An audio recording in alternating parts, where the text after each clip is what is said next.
Today on GNA, I'm joined by the woman Nigerian vendors either absolutely love or secretly mute on Instagram. She's called the business fixer for a reason. She's the one you call when your premium brand isn't making premium money, your prices make no sense, and your customer service belongs in jail. She's trained over 300,000 entrepreneurs, but she's not here to hype you up. She's here to wake you up. If you think branding is just a pretty logo and a pastel Instagram feed, buckle up. From overpriced Ankara dresses to vendors who ghost after payment, we're calling it all out today. Tricia Biz, welcome to GNA. Let us shake some tables.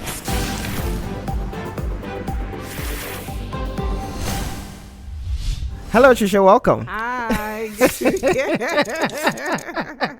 A lot of paparazzi happening behind the scenes. Yeah. Thank you so much for being here today. I've been wanting to have a conversation with you for the longest time, so I'm glad that you're here today. We're finally doing it. Let's go. Okay. All right, people know that we are live right now across social media at J on Air Live right now. On Facebook, on Instagram, J_on_air. On TikTok as well, J_on_air. On Instagram, 885_UFM. And of course, you're listening live on radio at 885 UFM. Okay, let's dive right into the conversation. What is happening with Nigerian businesses? I feel like we've had people dragging Nigerian businesses for the longest, right? Mm-hmm. But over the last 1, 2, 3 months, we've been seeing an increase, right? A lot of businesses that have been there for a long time getting dragged online. You know, businesses that have just started up also getting dragged online. Mm-hmm. We're hearing. So what exactly is happening right now? I'll say the economy is getting to many businesses. So what we're seeing now is that people are dumping the ethics of business. You know, people are throwing integrity in the trash and they're just out to grab as much money as possible. You know, undermining quality, undermining the brand essence. It's just a survival season right now and they don't care who gets burnt. So customers are like, you know what? I worked hard for my money. You better give me my money or give me quality, you know, for what I paid for. So that's why we're seeing more call outs because customers are tired, you know, and vendors are just doing the most right now. Yes. All right. I'm going to play a sound right now. This one involves a vendor called Rainbow Hair, and this lady online has been dragging. So you could use the headphones. I want to play this so people can really understand, you know, what I'm talking about here. Rainbow Hairs, refund me my money. You're a thief. Refund me my money. If not, waiting me and you go do for this internet. Waiting me and you go do for this internet. Is that they use the catch me? All right, so this is a lady that, you know, has been dragging the brand called Rainbow Hair, right? Eventually, I think that they've solved whatever issues they've had. She has been refunded. Yeah, she has been refunded her money. Yes. But what happened was she bought hair for a particular price and she said what was shown was not what she received. And then she went on a social media rampage, made videos, did flyers, made she banners. Did a jingle. You know, what are your thoughts on that particular situation and where did the brand itself get it wrong? Or do you think that she went too far? I think that the brand got it wrong from the onset. So I followed the story and this particular customer was gracious because she reached out and she was just like, you know what, let's sort this out, you know, and either they don't respond or they give her funny responses. At a point, she was like, I don't want my money back. Just give me any hair, you know, that is what I paid for. And they're like, to do an exchange, you need to add, I think, 100 and something thousand. So I think at that point, a knot just went loose. You know, and I think that the major issue for businesses is once we receive money, it's hard to give it back. So this was clearly a what I ordered versus what I got. And the brand was standing behind we offer a no refund policy. So what I always say is it is against the law in Nigeria to run a business and you do not refund. You can actually be jailed for that. It is against the law. So when brands on social media put it that no refund it is lack of knowledge. It's not allowed. If you read the consumer protection laws, it clearly states there has to be a refund/return policy. Of course, you're going to state the conditions in which you can take the item back, but there must be a refund policy. It's ridiculous to sell and not expect that, you know, there'll be issues like that. So I think for this brand, it's a situation of greed, not wanting to refund, even though this customer was very patient and kind. And I say kudos to the customer because I haven't seen anyone drag a brand for 30 days. Like every day was a different strategy, you know. But when I talked about this and I'm like, did he have to get to this extent? before the brand did the right thing, which was to refund the customer. And there's this thing of, oh, all publicity is good publicity. No. Is there any instance where bad publicity actually works for maybe a business or a personality? Is there anywhere bad publicity works? I'm one of the traditionalists, and I say no.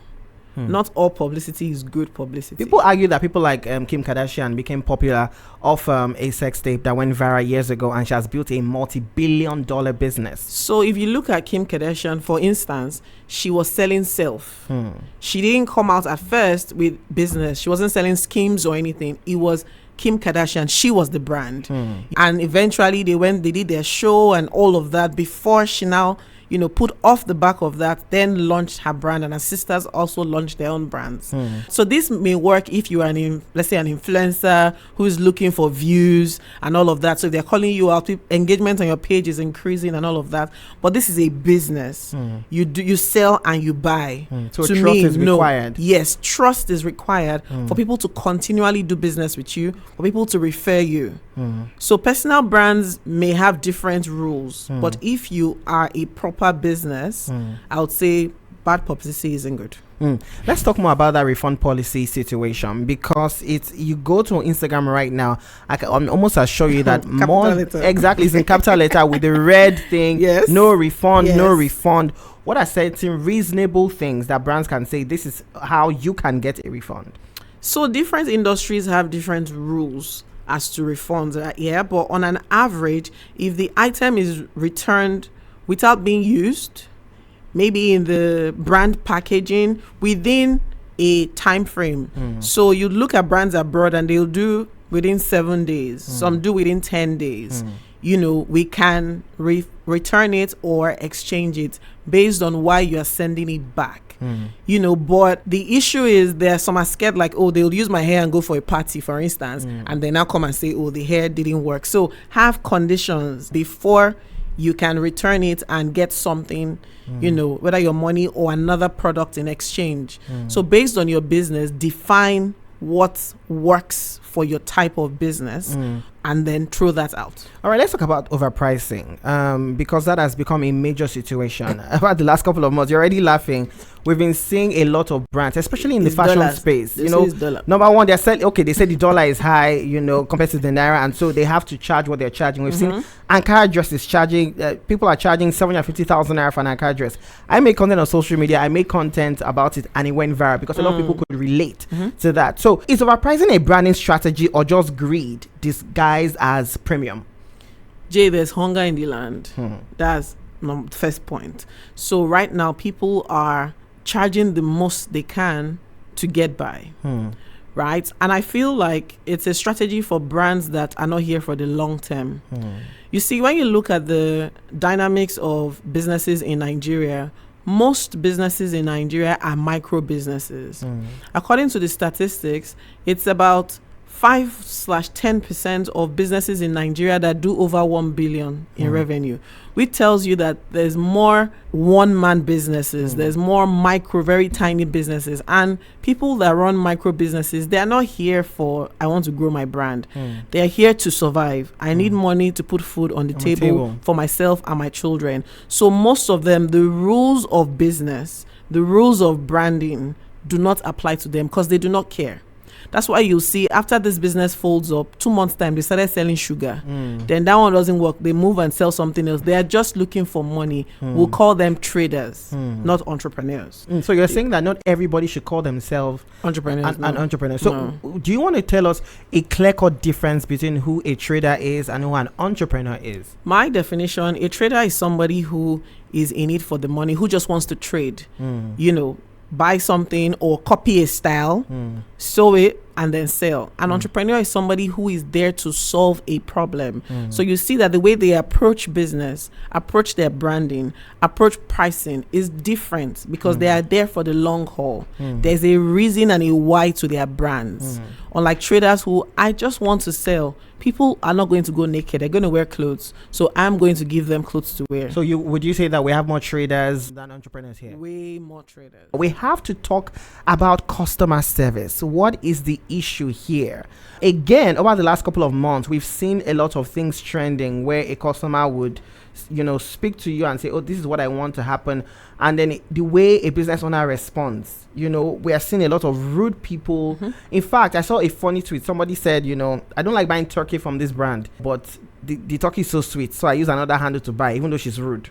So what is the conversation here about, customer service and the Nigerian culture? I think that the average online business in Nigeria, they don't care. Because if you are building a legacy brand, for instance, you will care about the service that you give people because you want them to come back. That's why I try to explain that many of them are traders. Now, if you look at the average trader, let's look at our parents.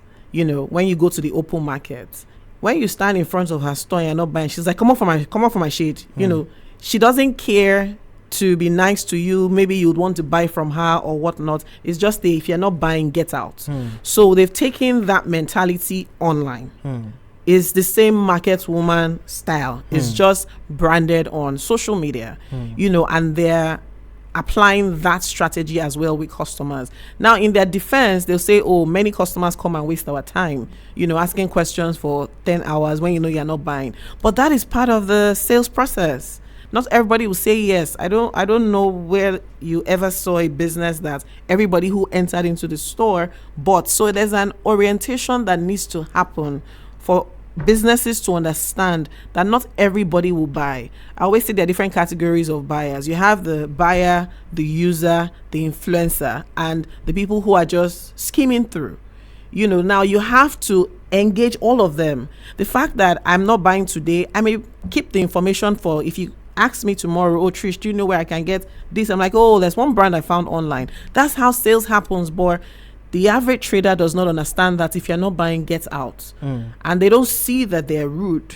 So trainings need to happen. But again, when you tell them to go and pay coach, they will insult you and your generation. So, yeah. So you agree that a lot of businesses here need a lot of coaching? Yes. Coaching, training.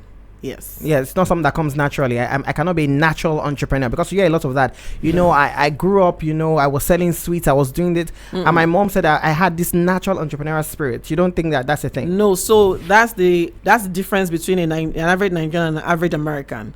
Now, when you grew up in the States, you are raised to prefer solutions to problems. So you see that most of them already started doing yard sales from 6-8 years. They're selling a drink by the side, etc. We were raised to go to school and become doctor, lawyer, or one of those big five. So is after we get out of school and then hand the certificate to our parents, then we now enter the market and see, okay, what's there?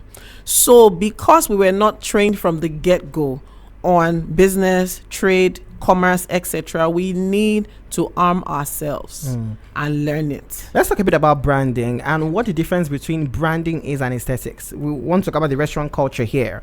On the island here, we have a lot of restaurants that people go in to take pictures, but you order a meal and it's not the best. You order a meal and it's not good. So what is the difference between branding and aesthetics? Are they the same? And where are some of these businesses missing it? They're far from the same. Aesthetics came about some years back when people were looking for Instagrammable spots, and in marketing, we're looking for what is that problem that we can solve, or how can we position this space so that more people come in. So restaurants see that, people are looking for where they can take pictures and post online. So cool, colorful, fly places, and everybody went wild with aesthetics, even though now it's an issue and now they're charging you to take picture. Let's leave that story. So that's aesthetics, trying to get people to come in because they can take good pictures. However, branding is the opposite. Branding is who you are. So branding is not just, this is the logo, this are primary, secondary colors. No, it's the essence of the brand. And branding cuts across from service to aesthetics. So with aesthetics, you are leaving service delivery on the table so that after you've taken the nice pictures, you will curse out all the waiters because you are waiting for 2 hours and nobody has the decency to engage you to help you understand why your meal is taking that long. Neither have the waiters been trained on what side of the table to stand to drop the plates, how to arrange the cutlery, amongst other things. So branding is all of that. How do we speak as a people? How do we look? What service do we give our guests? Where there's a service failure, how do we recover this guest quickly? It's an entire 360-degree, school. It's not just the pretty pictures, the colors and the logo, which is where many restaurants and brands stop. Let's dive a bit more into the restaurant culture. What are other certain important things that a lot of restaurants are missing out on? And the truth here being that some people here take whatever service we get because you've not been outside the country. I often say that once you leave the shores of Nigeria and even just go online, your appetite and you will change. Yeah, and then you see how people are treated, how you are asked, how service is, and then you come back here, you're like, this luxury is not really luxury, right? So what are some other certain things that people are missing out on here? I think one thing will be exposing the team that are serving to the brand. So for instance, some of them have never tasted what they're serving. So when you sit in a restaurant and ask, hey, so out of these 2 guys, which one should I take? And the waiter just like, oh, they're all nice, because he doesn't know. Wow. Or when you ask, so what comes in this one? He's looking at you. So the first thing is they need to experience what they're selling. That's how luxury works outside the country. So if you go to a luxury fashion store, you see them in proper tailored suits. They're not wearing t-shirts with logo. They are looking the part. Their hair is properly combed, etc. So that's the first thing. The service team need to experience the brand. I'll say they need to taste the food. They need to be trained on what each meal comes with, etc. In Nigerian business owners rolling their eyes. Why would they taste my food? Things are expensive. I should it's do them part caviar. of your cost. So I say add it as part of your cost. That budget where you bring out money for Instagram ads and all of that, influencers, etc. Take a chunk of that.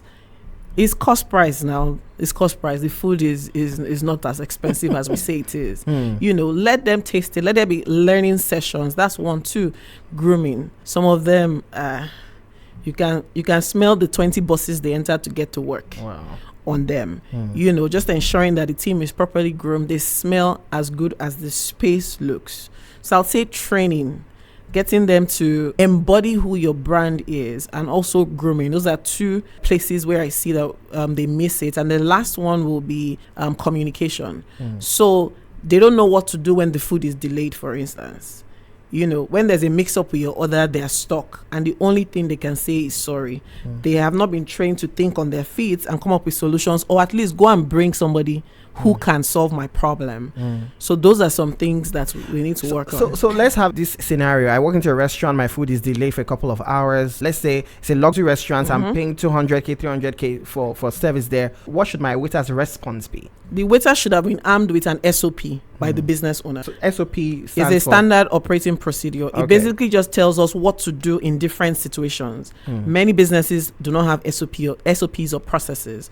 So ideally, there should have been a document that taught us what to do. Option 1 could have been give the person nuts and keep apologizing every 10 minutes and telling them that the food is coming.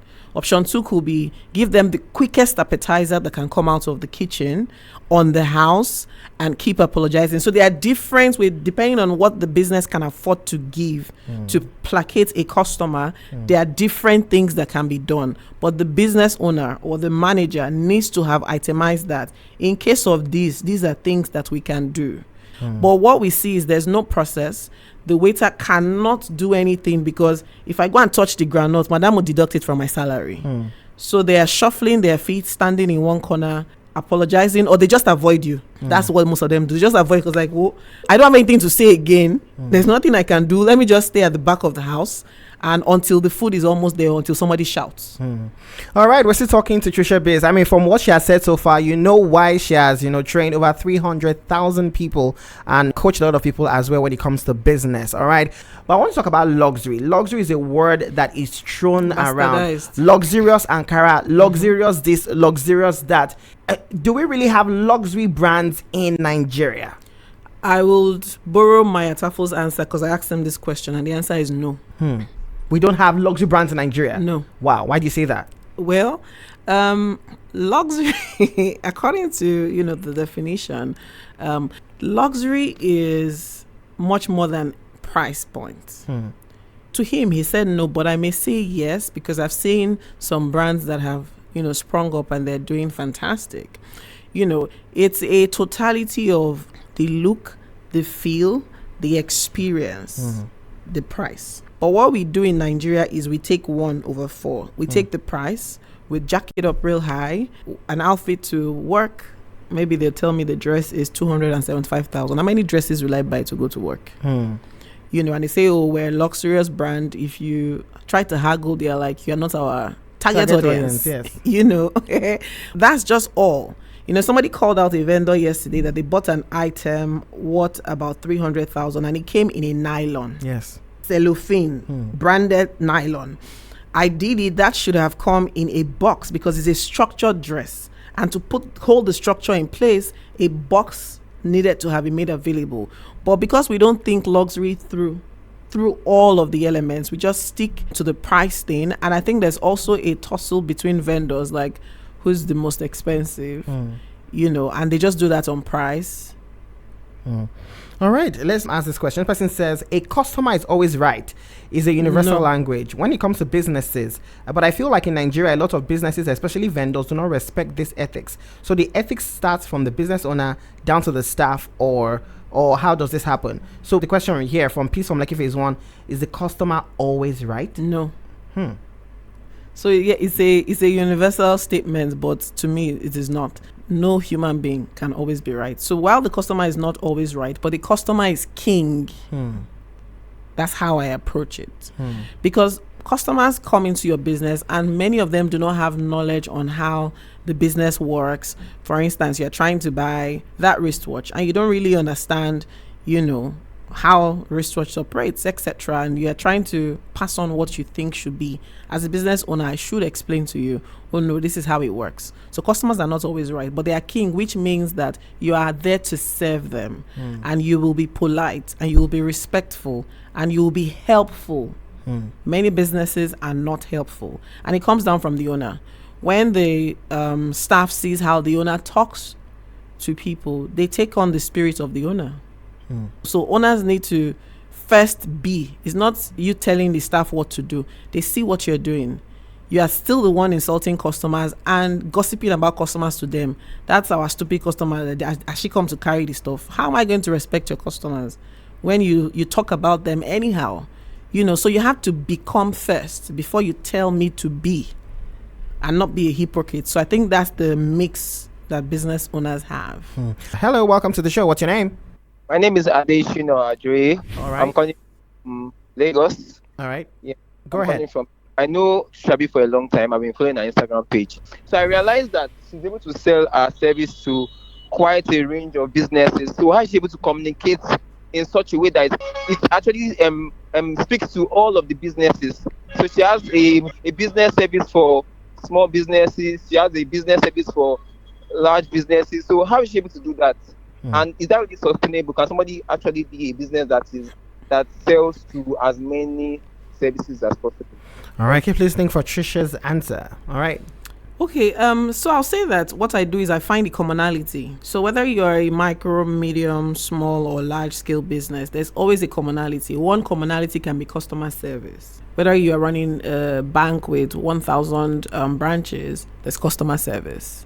Whether you're running a store with 2 staff, there's customer service. So I create products or sell trainings that there's a commonality across all types of businesses and they can, benefit from it. So that's one thing I do. But however, I am positioned to help growing businesses. I've had, multinationals come and sit in my trainings, but I'm not actively pursuing them. But they come because I sell commonalities. Let us speak to the conversation around target audience. You use that, in answering this question. That has become a conversation on social media. You are not my target audience. And what people say is that you cannot compare Toyota to Mercedes-Benz. Yes. You understand? So my brand is not for, you are not my target audience. Is that something that should come out from a business owner's mouth? Is that something reasonable that a business owner should say? No. There are some things that are taboos, and that's one of them. You don't tell people that you are not my target audience. Let them decide that they are not your target audience by buying or not buying. Instead, your job is to sell what is unique about you. Oh, this price is high. Unfortunately, Sama, that's the price. Our garments are properly tailored. Our this or that. Sell what is unique about you. We thank you for checking in, and I'll look out for your response or something like that. Let it be that I ghost you because, hey, I cannot afford it. It is rude to tell people that they are not your target audience. And how do you know? Do you know my bank account? Like, do you know me? You don't. And that's the thing that we do. Those that have physical businesses, we judge. So you look at people walk into your restaurant or walk into your store. Oh, he has a palm slippers and he's wearing a jalabia. Cannot afford it. And so you can see the way that they service that person versus somebody who is overdressed in fake jewelry. Like, it's too much. They're going 10 times. Are you okay, man? Then the other person maybe waving his hand, waiter, because they size people up.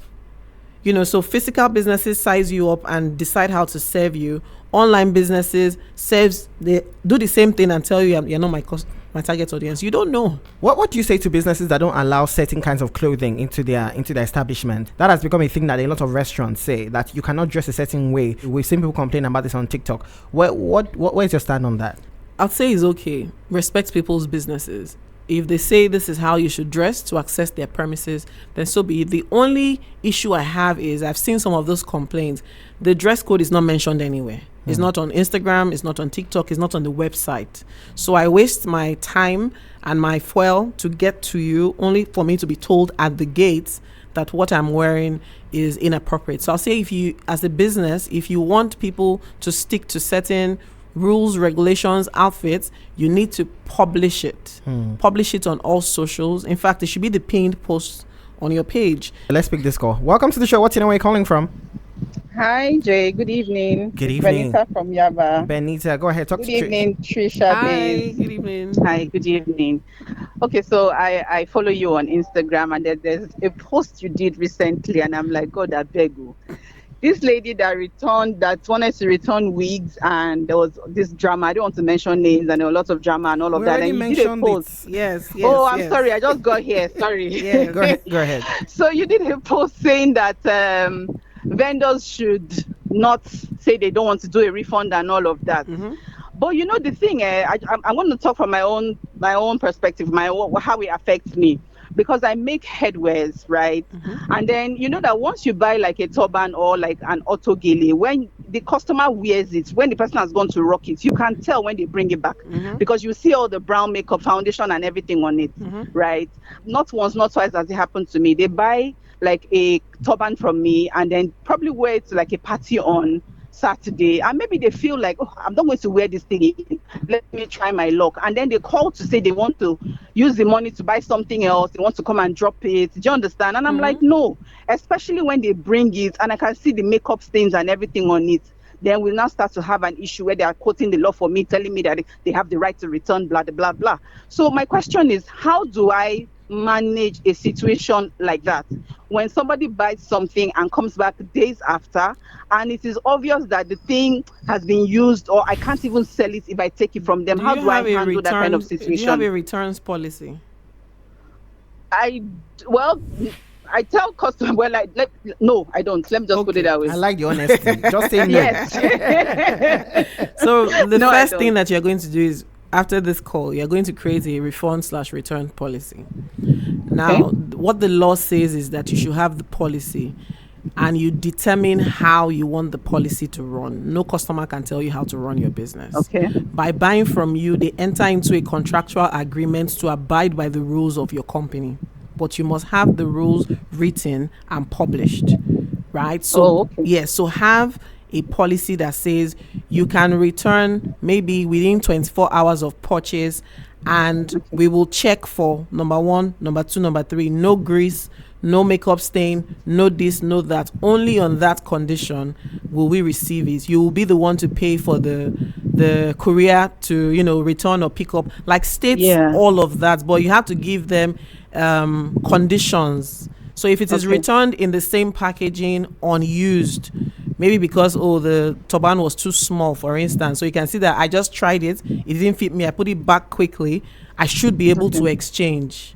So in that case, I may be eligible to exchange for something else that I want. So write all of that, put it in the highlights on your social media. The highlights should be called return/refund policy, so that when somebody is arguing with you, just forward that highlight to them. They should go and bring their lawyer while waiting. I don't necessarily have to show the customer every time they come to make an inquiry, right? No, you just have to have it published. Yeah, so if you have a website, put it on your website. If you have social media, put it on your highlights. Okay. Yes. Thank you so much. She said earlier to have it pinned, so that when they come to your page, it's one of the first things they also see. You can pin it as well, so that they see it. Okay. Thank you so much. God bless you, Jay. God bless you, Tricia. Bye. God bless you. All right. Somebody from Chevron here is asking, Tricia, should some businesses be limited? We have a lot of businesses that are overpopulated here in Nigeria. Are there certain businesses that need to be limited in the country? It's a free market. We can't limit. Anybody can wake up and decide to enter into the business, as long as they have the capital or have the guidelines from the government, depending on what you're doing. We can't limit it. All right, since we know that we have a lot of businesses that are doing the same thing, we have a lot of people that sell wigs, we have a lot of makeup artists. In fact, in the tech space, fashion tech space, we have a lot of businesses. How can one stand out in a country like this? So there's something that I teach called gap marketing. Gap marketing is basically, even in the red ocean, so many industries in Nigeria operate in the red ocean because there's so many fishes in the ocean. There's still a gap. There's always gaps. So you then need to do good research to identify what the gaps are. The gaps can be service gaps, it can be products gaps, it can be pricing gaps, it can be technological gaps. Right? Now, when you find the gap, then see if this is a gap that I can fill, I can solve, and then we're going to shout from the top of the mountains, I solved this gap, buy from me. One of my friends used to say that it's very easy to shine selling in Nigeria if you can fix the customer service gap. The average business in Nigeria has very terrible customer service, that if you are even doing bare minimum, right, we will love you. So customer service is actually a differential point in a country like Nigeria. No matter how crowded your industry is, I tell you for there free, always gaps. There's a gap. Things seem to be going up. Electricity, fuel. What is the hard truth a lot of business owners need to understand if they hope to be here in 2026? Number one will be, you need to put your thumb on your price. Many of us are not calculating our prices properly. So there's turnover, which is top line, but then your bottom line is crying for help. Bottom line is the profit. So I always say the fact that you see money in your account does not mean that's your money. That money is for your suppliers. That money is for the government, taxes. It's for your staff salary, amongst everything. So you need to get a grip and understand your product pricing and see that you are actually profitable. Because many of us ain't profitable. We're just getting by.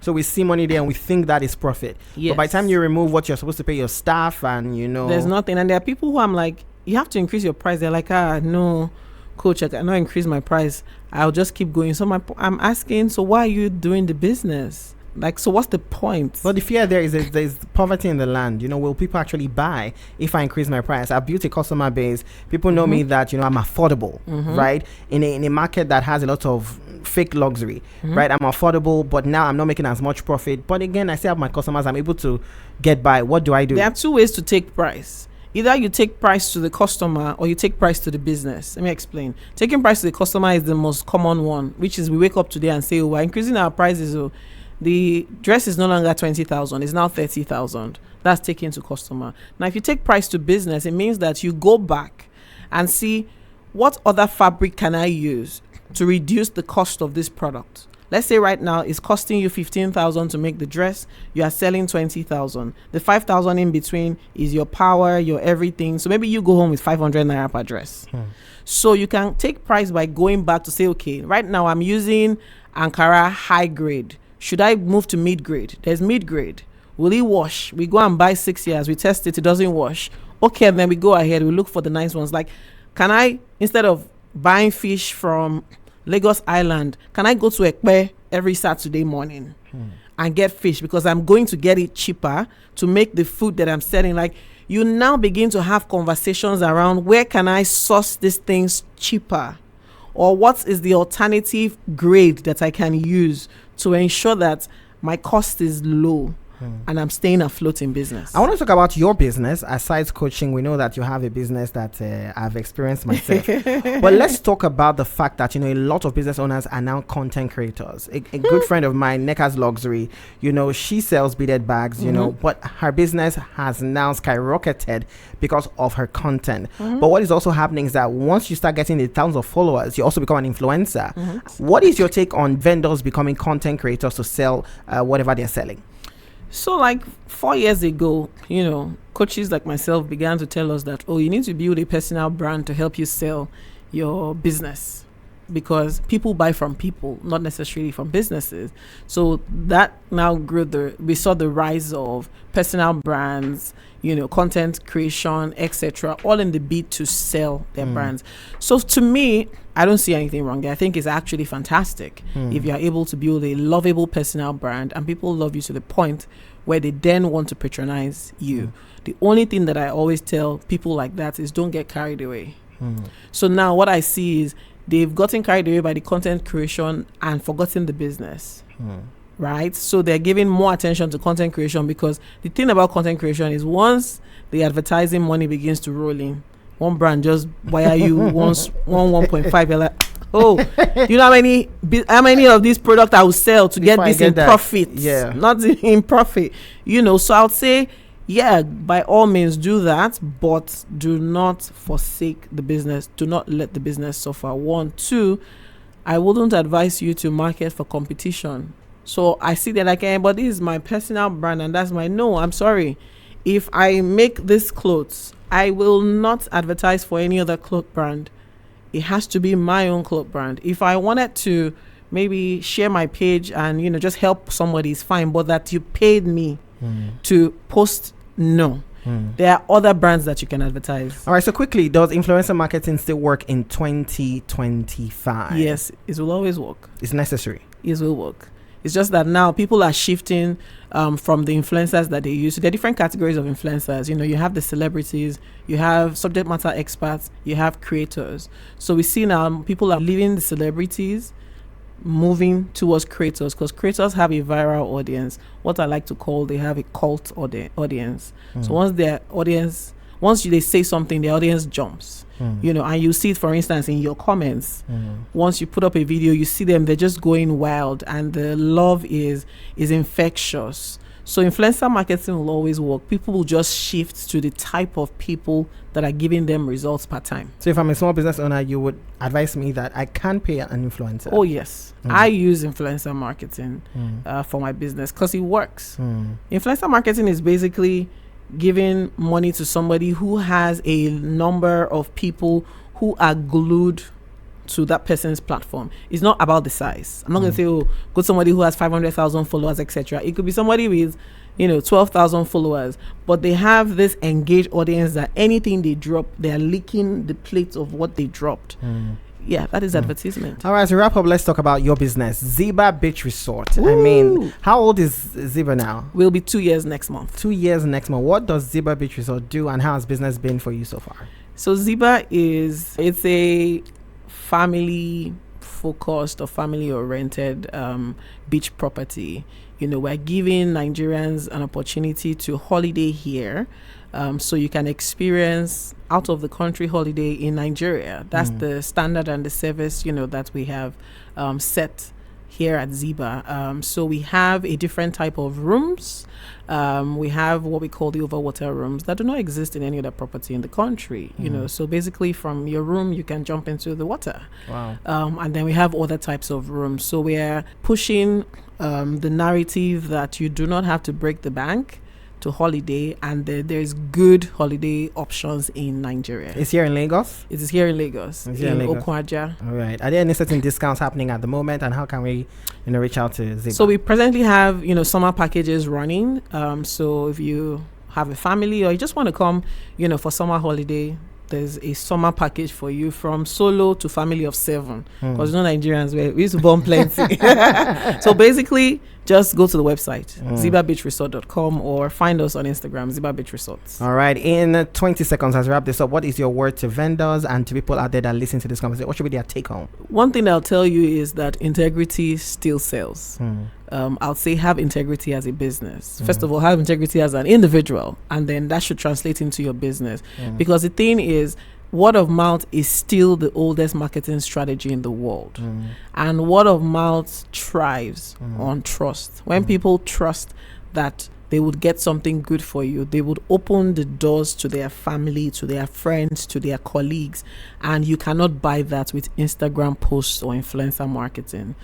So push integrity. All right. Thank you so much, Tricia Biz, for coming through. This was a great conversation. My pleasure. All right. As we wrap up, we go straight into Jay's take. We've spoken about businesses. We've spoken about what vendors should know.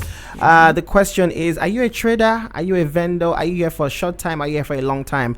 I think answering those questions will help you know where you want to go, how you want to run your businesses. This has been Jay on Air. We have this Mondays, Wednesdays, and Fridays from 6 p.m. To 7 p.m. right here on 88.5 UFM. But the video officially goes live on YouTube the next day. The guest coming on Friday. Wow. Find us on our social media. Is a hot one. Follow socials at J_on_air live on Instagram, J_on_air live on TikTok, J_on_air live on X as well.